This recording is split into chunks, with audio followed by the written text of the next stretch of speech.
We've all noticed it, haven't we? Modern games nowadays just don't hit the same as games used to.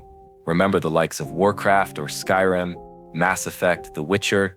We don't get classics like that anymore. Why does modern gaming feel so empty?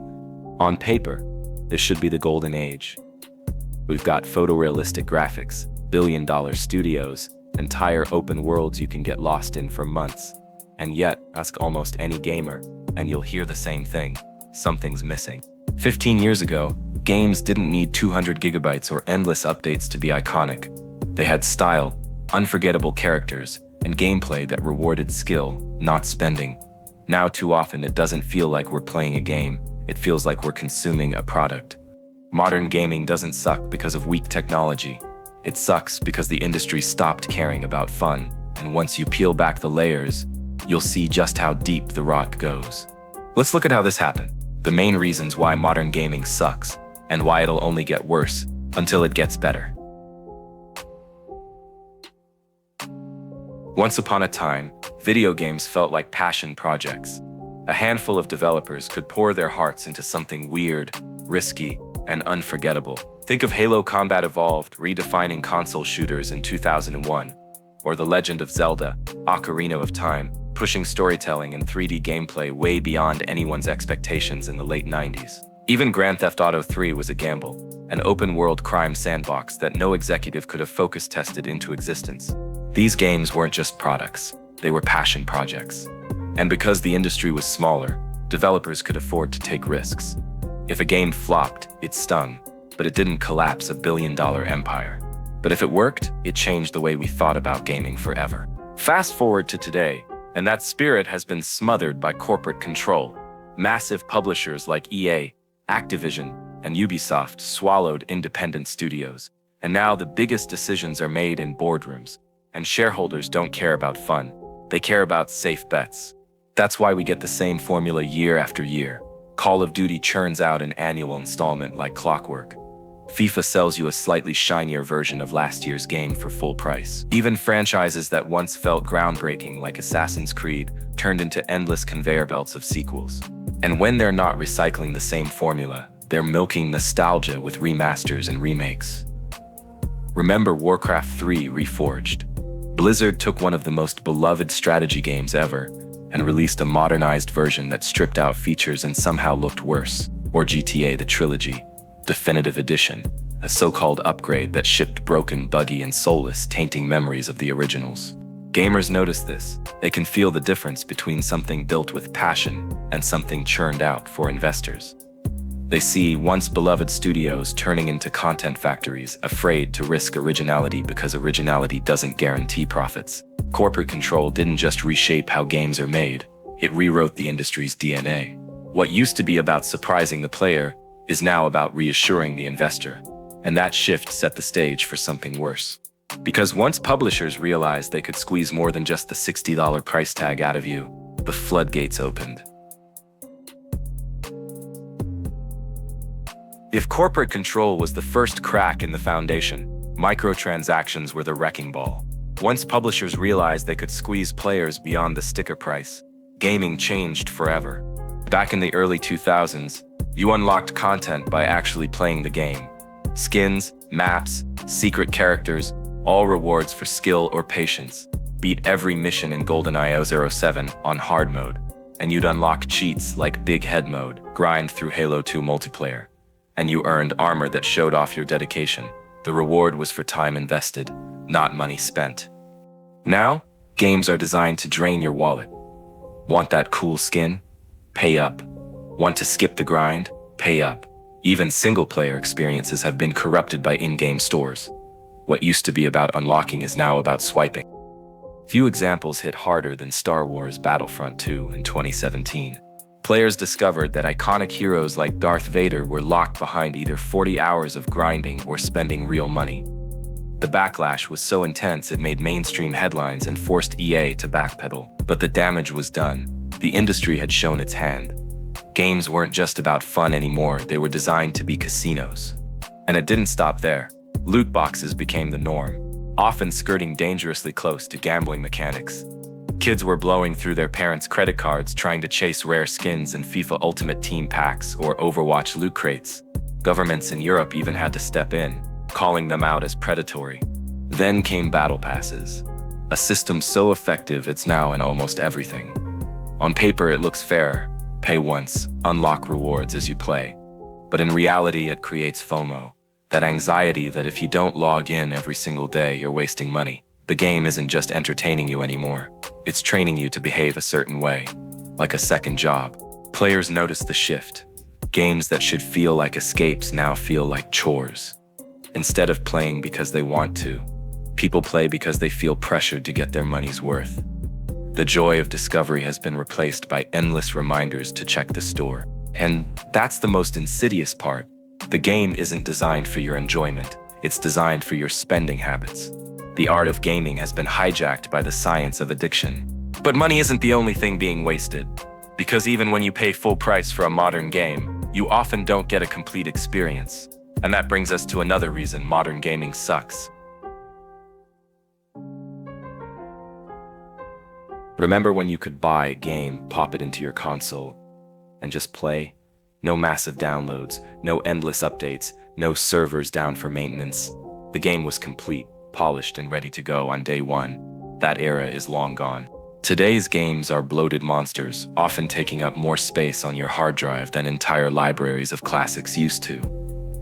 A single AAA title like Call of Duty Modern Warfare 2 can chew through 200 gigabytes, enough to fit dozens of old PS2 games. But the real problem isn't size. It's the fact that so many of these giant releases feel half-finished when they land. Take Cyberpunk 2077.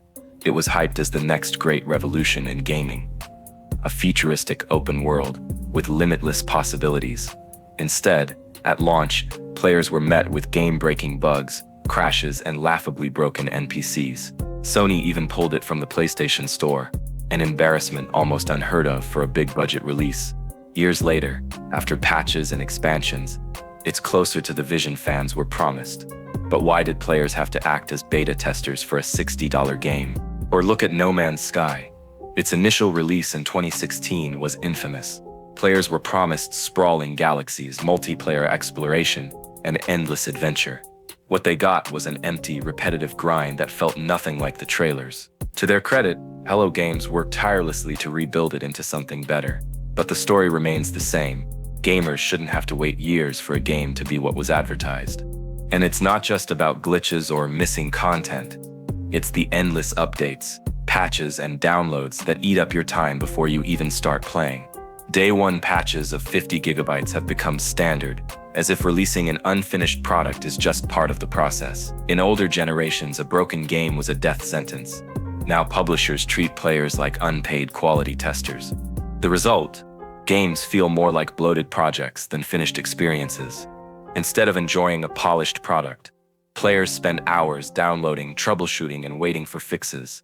And by the time the game finally feels complete, the hype has already passed. Modern gaming prides itself on being bigger and more advanced, but bigger hasn't meant better. It's meant slower, sloppier, and less respectful of the player's time. And even when these massive games run smoothly, they suffer from another problem entirely. Because for all their realism, the characters we're playing don't look iconic anymore. They look bland, forgettable, almost like they've been designed by committee. Once upon a time, video game characters looked just plain cool.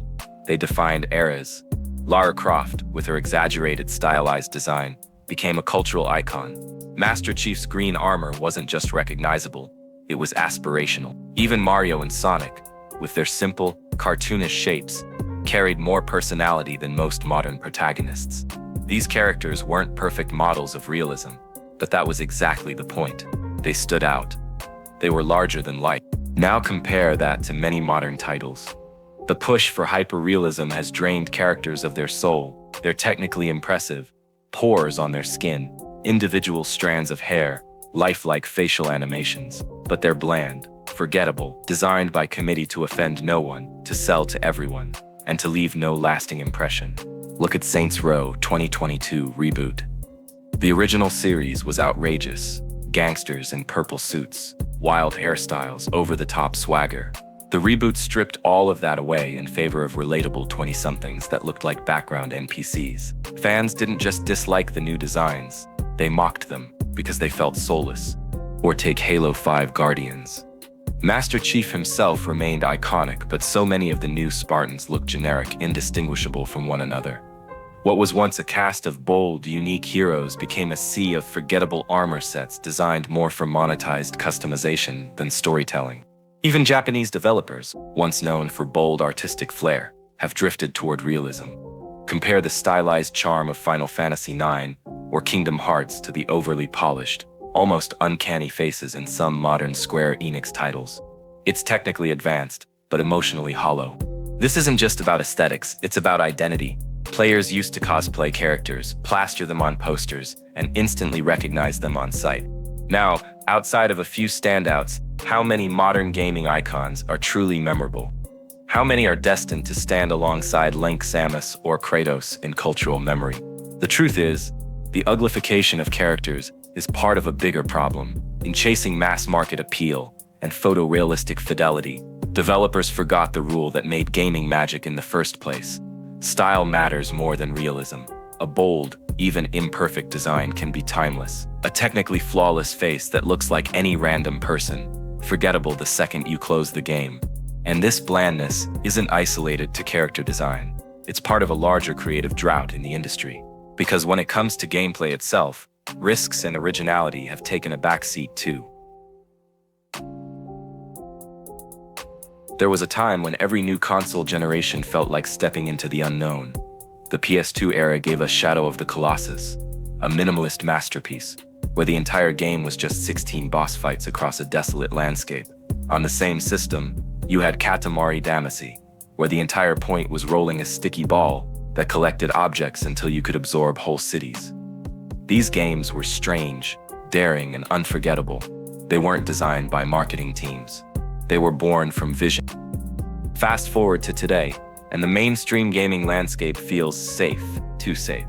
Publishers have discovered that predictability sells, and as a result, the same formulas are recycled endlessly.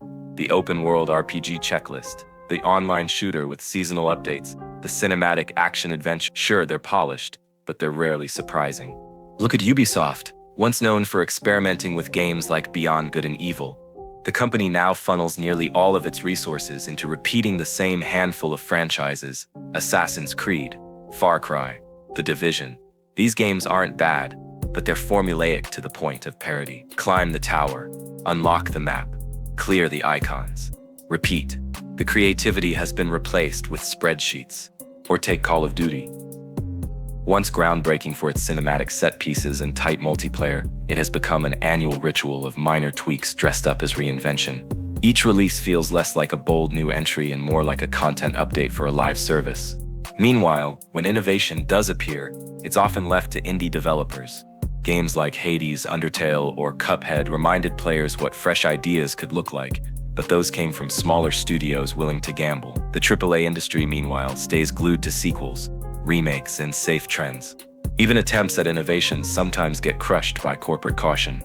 Anthem, for example, was pitched as a bold new sci-fi adventure, but EA forced it into a rushed, compromised state that never lived up to its promise. By the time developers tried to fix it, the damage was already done. The death of innovation isn't just sad, it's dangerous. It narrows gaming's identity, turning a once unpredictable art form into a predictable product cycle. When every new release feels like something you've already played, players start looking elsewhere for excitement.